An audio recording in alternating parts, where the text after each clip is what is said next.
বলেছি যে 24-25 সালের মধ্যে সবচেয়ে ভালো মানের একটা গাভী এবং সবচেয়ে বড় সাইজের গাভী, সবচেয়ে বড় পালানের গাভী আজকে আপনাদের ইনশাল্লাহ এখান থেকে দেখাবো। জি ভাই, জি। এছাড়া আর যে কালেকশন আছে সেগুলো নিয়ে কিছু বলবেন? ও ভাই সবই ভালো ভাই, সব ভালো, সবই ভালো ভাই। আচ্ছা কালেকশন নিয়ে কি তাহলে আজকে চ্যালেঞ্জ থাকতেছে? কালন সাহেব মানে একটা গরু নিয়ে চালেন 40 কেজি দুধ ভাই, এক গাভীতে? এক গাভিতে 40 কেজি দুধ ভাই। আচ্ছা তার মানে একটা কিনবেন, 5টা কেনার দরকার নাই? দরকার নাই। আচ্ছা খরচও কম হবে, লাভ বেশি হবে। লাভ বেশি হবে ভাই। আচ্ছা মোহন ভাই কি একটু দেখাই? আমি বললাম না তো ভাই, এই গরুটা ভাই আমি 2-1 বছরের মধ্যে ভাই আমি এত মানচর সন্ন্যত গরু চারটে বান্ধা দেন আর উলান এই টেক্সারটা বুঝলেন, এটা আমার জীবনে আমি পাইনি। একটু ঢুকে যান তো মোহন ভাই, তখন কিভাবে ঢুকে গেল বলবে না ভাই, দেখেন আচ্ছা একটু চামটাম দেখান মোহন ভাই। ভাই আমি এখানে দেখাই, আপনার সামনে দেখান। এই দেখেন, এমন করে মাপলে তো ভাই 3 হাত হবে না ভাই, দেখান। এমন করে মাপলে তো ভাই 3 হাত হবে না। এই দেখেন। আচ্ছা মোহন ভাই রাত যে বড়, তাতে আমাদের হাতে 3 হাতই হবে। ওরে ভাই অনেক সুন্দর গরু ভাই। আচ্ছা পিছন থেকে একটু আমি মেপে দেখাই, যে এখান থেকে দেখাই যে প্রসাবের ধার থেকে কিন্তু ওলান ধরেন নেন, আচ্ছা। আপনি মাপেন, দেখি। আপনি মাপেন নেন। এক, হ্যাঁ, আপনি একবারে মাপেন। নিচ পর্যন্ত কিন্তু 2 হাত বাটে, আরো 1 বট জায়গা লাগবে, প্রায় 2.5 হাত ওলান। জি ভাই। এখন কত কেজি ওলান শুধু হয়ে আছে? গাভীর ওজন এখন আপনার মনে করেন উলানের ওজনটা আছে সর্বনিচে আছে মনে করেন 40 লিটার। এখনই? এখনই 40 লিটারের উলান হয়ে গেছে ভাই। আচ্ছা ও আপনার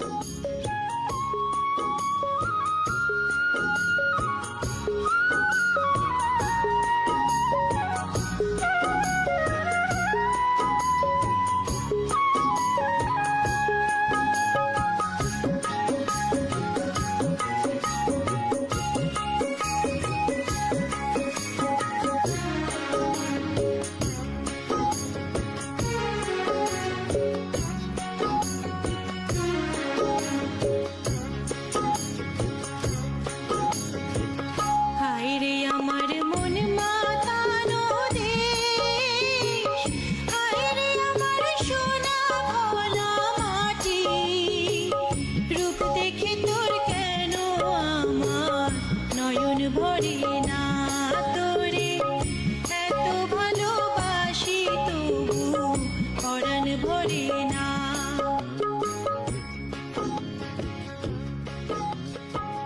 হায়রে আমার মন মাতানো দেশ। প্রিয় দর্শক আসসালামু আলাইকুম। আজ 15 এপ্রিল 2025 রোজ মঙ্গলবার। কৃষি অ্যান্ড খামার চ্যানেলের নতুন একটি পর্বে আপনাদের স্বাগতম। আমাদের আজকের কৃষি অ্যান্ড খামার চ্যানেল অবস্থান করছে সাইদুল ডেইরি ফার্মে, ঠিকানা পাবনা জেলার চাটমোহর উপজেলার মথুরাপুর ইউনিয়ন পরিষদের পাশে। এটি মূলত একটি বিক্রয় কেন্দ্র, আর এই ফার্মের মালিক সাইদুল ভাই এখান থেকে গাভী গরু বিক্রি করে। পুরাতন সকল কাস্টমার অনলাইনের আপনারা কিন্তু সাইদুল ভাইকে খুব ভালোভাবে চেনেন। উনি এখান থেকে হাই কোয়ালিটির গাভীগুলো বেশি বিক্রি করে, তবে উনি